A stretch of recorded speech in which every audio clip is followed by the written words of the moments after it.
Hello students.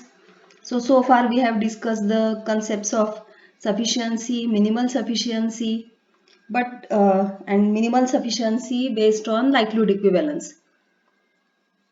Now there are certain classes or families of distributions for which this computation of minimal sufficient statistics is really extremely simple, and in fact one can derive a general expression for the minimal sufficient statistic for this particular family of distributions.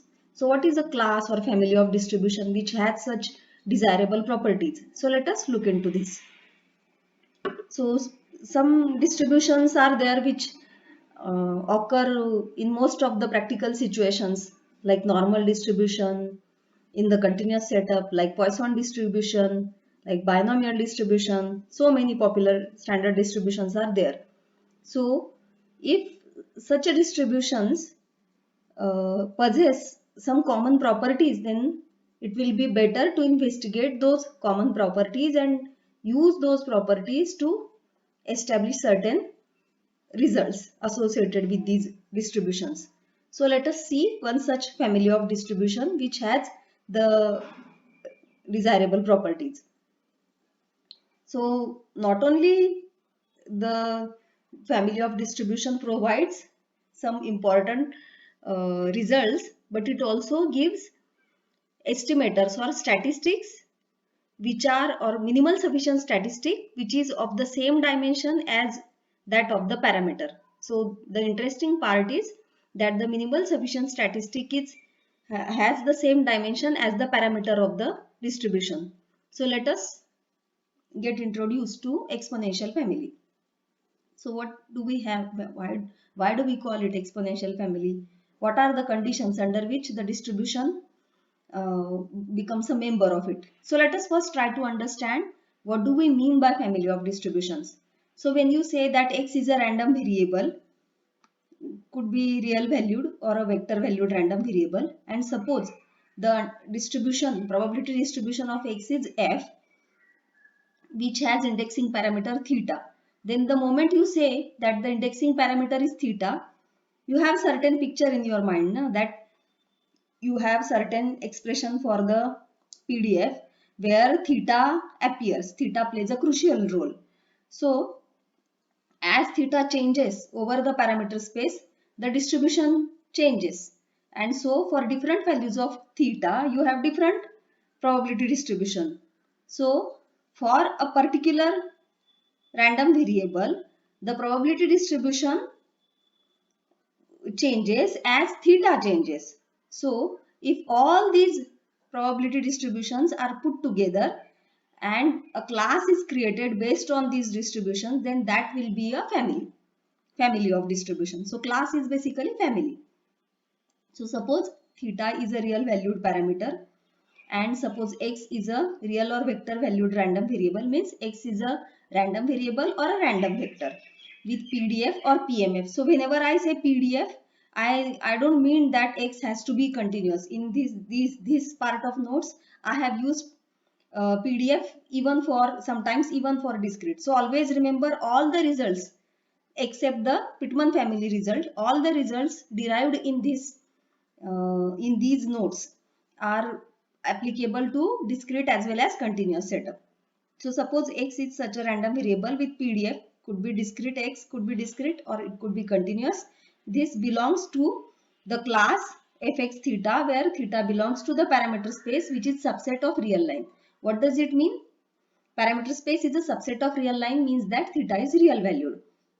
So in under this setup now there are certain regularity conditions.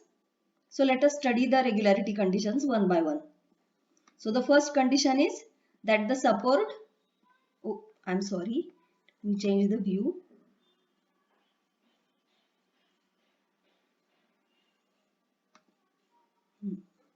So suppose let us look at these three conditions carefully. So the first condition is that the support of the distribution should not depend on parameter. So S theta, so because it doesn't depend on theta, it can be simply denoted as S. So this should be same for all values of theta in the parameter space. This is the condition, first condition. Then the second condition says that the parameter space should be an open set in real line. Means it can be an open interval, or parameter space can be union of different open intervals, still it will be an open set. So all such combinations are allowed. So basically parameter space should be an open set. Then the third condition is what gives the name exponential family.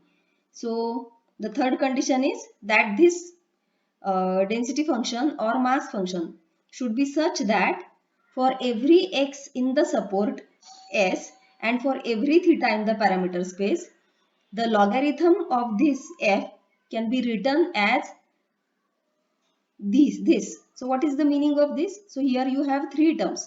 First term is a product of a function of theta and a function of x alone.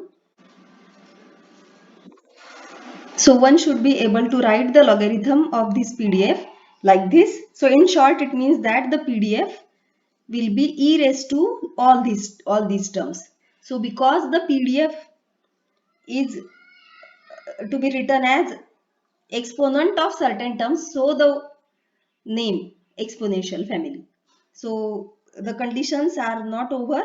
So the first condition again is that this first term which contains the function of theta, which is called as u theta, this u theta should be twice differentiable with respect to theta with the first derivative non-vanishing, that is du by d theta not equal to 0. And the second condition is put on the coefficients of u theta and v theta. Now what are the coefficients? So the coefficient of u theta is kx and the coefficient of v theta is 1. So 1 and kx should be linearly independent over S. Means for every x in the support, this 1 and kx should be linearly independent. Now when do you say that two terms are linearly independent? So you say that the terms are linearly independent if their linear combination equal to 0 implies that the coefficients are also 0. Then you get the linear independence. This is how you define linear independence. You might have studied this when you studied linear algebra. So suppose a0 and a1 are two real numbers. Then a0 plus a1 times kx equal to 0 for every x in the support. Notice that this should be true for all the x in the support of f. So if it is not true for those x which are not in the support, then it doesn't matter. Then you don't need to bother about those such values of x. So if this is the case, so this holds if and only if a0 and a1 both are 0. So if you get this, then 1 and kx are linearly independent. So let us quickly revise the conditions. The first condition is that the support should be free from theta. The second condition is that the parameter space should be an open set.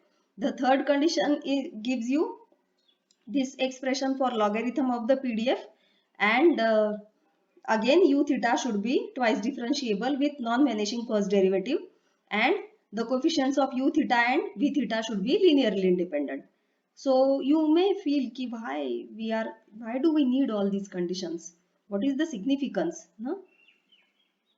So when all these conditions hold, then we say that the random variable x or its PDF f belongs to exponential family. Or another way to put this is this collection, this class of distributions or family of distributions is called as exponential family of distributions. So either way it is written. Either you will say x or fx belongs to exponential family of distributions, or you will say that this collection of distributions is an exponential family. In either way you can put this.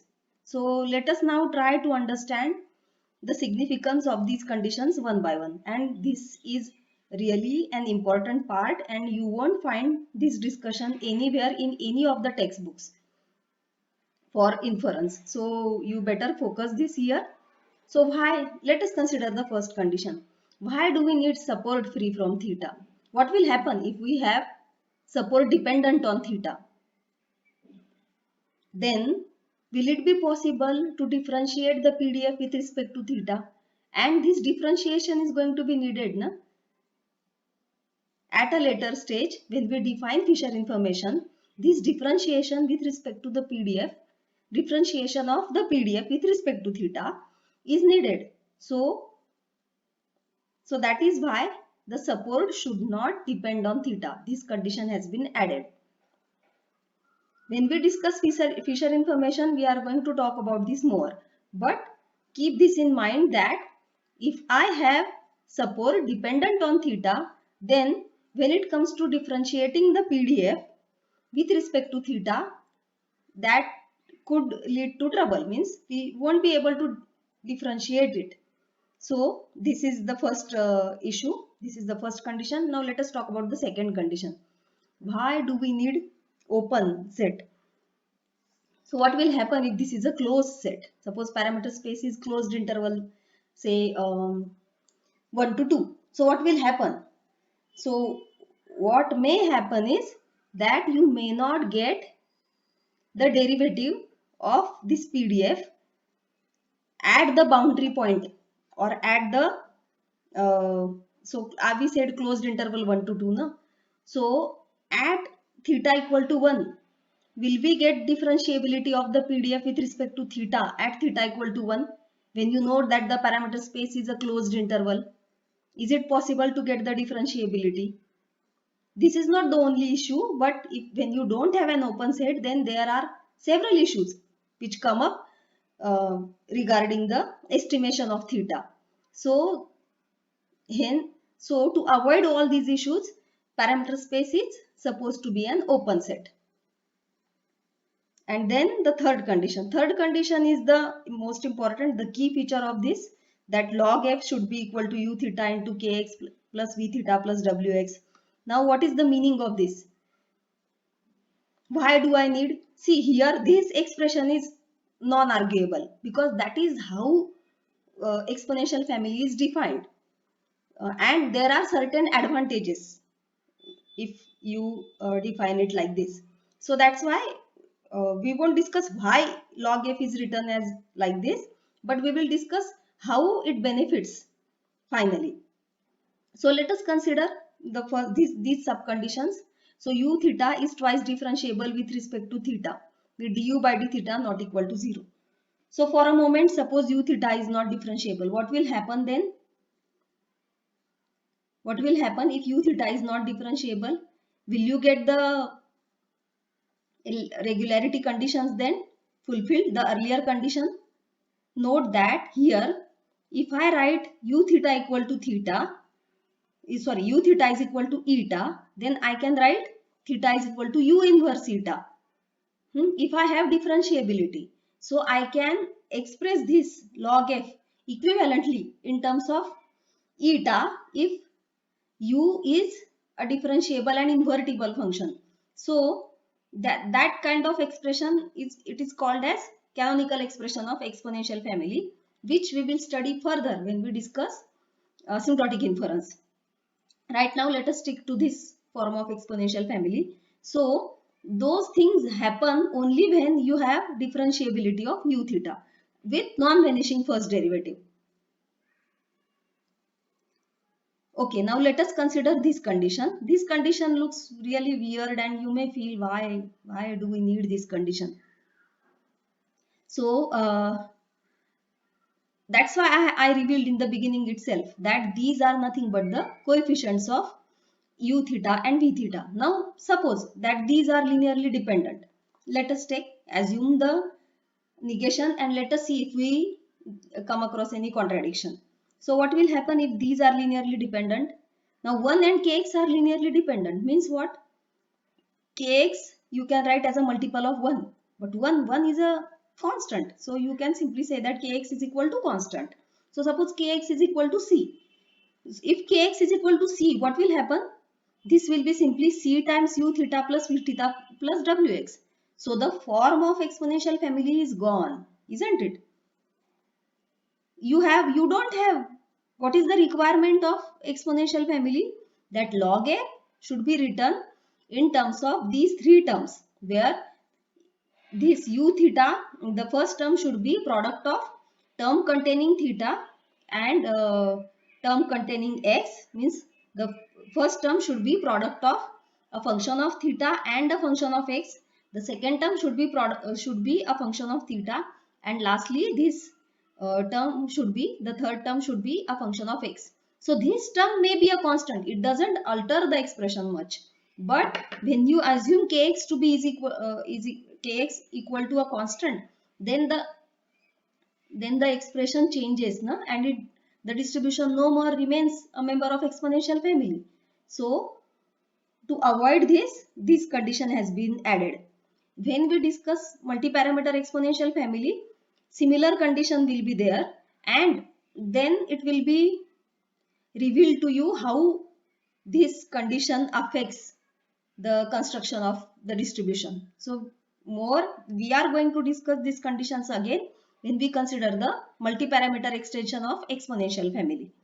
So remember these conditions, try to solve as many sums as possible so that you will be able to understand these conditions well. Okay, now let us look at some examples. So the first example is of Poisson distribution. So suppose um, consider the Poisson distribution and let us try to examine whether this distribution belongs to exponential family. So the PMF is e raised to minus theta, theta raised to x by x factorial, where x takes values like this and theta is positive. So the support of this distribution is nothing but the collection of all x such that this PMF is strictly greater than 0. So this PMF is strictly greater than 0 when x takes value 0, 1, 2 onwards.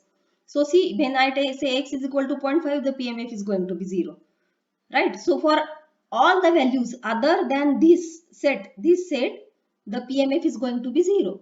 So that therefore the support of this PMF is this set. So this set, it doesn't depend on theta. So the first condition is fulfilled. Then the second condition is parameter space. Now parameter space is an open interval like this. So it is open interval. So open set in R. Then the next condition, log px theta should be, let us write u theta into kx plus v theta plus wx. So let us take the logarithm of this PMF. It is minus theta plus x times log theta minus log of x factorial. So can we write this in terms of u theta kx plus v theta plus wx? So notice that first you should try to identify u theta and kx. Then you should try to identify v theta and then wx. Always proceed in this manner. So to identify u theta and kx, you should try to find terms containing x as well as theta. So here I have the second term which contains x as well as theta. So the function of theta will be called as u theta and the function of x will be kx. So here u theta is log theta and kx is x. And then v theta is nothing but a function of theta. So minus theta you can call as v theta, and wx is function of x. So minus log of x factorial you can call as wx. So now the next condition is that the derivative should be non-vanishing, derivative of u theta. So yes, it is non-vanishing and it should be twice differentiable. So I have looked at the second derivative as well. So which is minus 1 by theta square. Now let us check the linear independence. This part is important. So pay attention here. So to check the linear independence of 1 and kx, means here 1 and x, let us first assume that a0 plus a1x is 0 for every x in the support. Means for every x can be 0, 1, 2. I'm sorry, this n, I don't know, this appeared by mistake, but this n shouldn't be there. So for every x in this support, this a0 plus a1x should be 0. Okay. So now we have to prove that a0 is 0 and a1 is also 0. So because this is true for every x, so I can put any value of x here. So let us put x is equal to 0. What will happen? If I put x is equal to 0, this condition reduces to a0 plus a1 into 0 is equal to 0. So this gives me a0 is equal to 0. Now this condition also holds for x is equal to 1. So if you put x is equal to 1, then you get a1 is equal to 0. then a1x is equal to 0 will mean a1 is equal to 0. So therefore you got a naught 0 and a1 0. So thus what you have got is a naught plus a1x is equal to 0 for every x in the support is equivalent to say this happens if and only if a naught is 0 and a1 is 0. So this implies that 1 and x are linearly independent for every x in the support, and hence the Poisson distribution belongs to exponential family of distributions. So let us quickly consider the second example, normal theta 1. So here what I have done is I have rearranged the PDF so that we can extract the terms easily. So let us consider normal theta 1. So the support is entire real line, so free from theta. Parameter space is again real line, so real line is open set. You might have discussed this in 101, the mathematical analysis course. So yes, first two conditions are satisfied. Now look at the logarithm of PDF. So don't worry about the constants. When you expand this term, these three terms appear. So this is a term containing x only. This is a term which contains x and the parameter. And this is the term which contains only theta parameter. So this will be the term associated with u theta into kx. So compare this with u theta into kx to get u theta is equal to theta and kx is equal to x again. And then v theta will be minus theta square by 2 and wx will be minus x square by 2. This constant you can always add anywhere, means you can not in u theta into kx. Here you cannot adjust this constant, but you can say v theta is equal to minus theta square by 2 minus half times log 2 pi, or you can say wx is equal to this. So either of it is valid. So now the differentiability. So du by d theta is 1, d square u by d theta square is 0. So the first derivative is non-vanishing. What will happen if the first derivative is 0? Here in this context, try to understand. If u theta is du by d theta is equal to 0 means what? U theta doesn't contain theta, then only it will be 0, na? What is the meaning of du by d theta is equal to 0? Means u theta is a constant. So it doesn't involve theta. So it means the expression, the log f won't be in this form, u theta kx plus v theta plus wx. It won't remain in that form. So that is why the first condition, that du by d theta not equal to 0, is needed. So now let us check the linear independence. So again a naught, now we are in continuous setup. Don't forget that. In the discrete setup you cannot differentiate with respect to x because x takes only finitely many values. Not finitely many, but that set is countable set. So differentiability is not possible. So consider in this case differentiability is possible because x is a real valued random variable. So a naught plus a1x is equal to 0 for every x in R. So now differentiate with respect to x. So what will you get? You will get a1, and in on the right side you will have 0. So a1 is equal to 0. So if you put it back, what do you get? A naught is equal to 0. So both a naught and a1 are 0, and this gives you linear independence. Na? So finally what do you get is a naught plus a1x is equal to 0 for every x in the real line, is equivalent to saying that a naught and a1 are 0, and hence 1 and x are linearly independent for every x in R. And so this family is an exponential family. So similarly, you can look at the third example. It is very simple. Here you cannot write the log PDF in the desired format, and hence this is no more a exponential family. So let us continue discussion in the next lecture.